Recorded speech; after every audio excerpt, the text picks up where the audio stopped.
Madaling araw, narinig ng mother ko na tinatawag ko siya while naliligo. Pagtapos niya maligo, umakyat siya sa second floor ng house only to find out na tulog ako. Mind you, enclosed yung room kung saan ako natutulog, mahirapan lumabas yung sounds. Sobrang clear daw na boses yung narinig ng mother ko.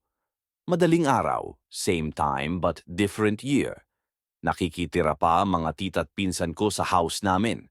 Nagising yung pinsan ko na around 4 na taong gulang para sumama sa work ng tita at mother ko. Bumaba siya ng house para umihi and may nakita siyang bata na same age niya lang din na tumakbo sa likod ng house namin.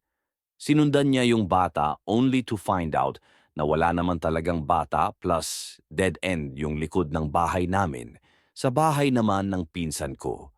One morning, nagkukwentuhan kaming tatlong magpipinsan, then biglang lumabas yung father ng isa kong kakwentuhan.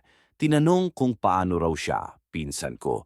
Nakalabas ka agad kakatanong lang niya sa kanya kung anong oras na sa loob ng house nila. Basically, nagtanong siya sa kamukha ng pinsan ko pero hindi yung pinsan ko. Sumagot yung pangaraw yung pinagtanungan niya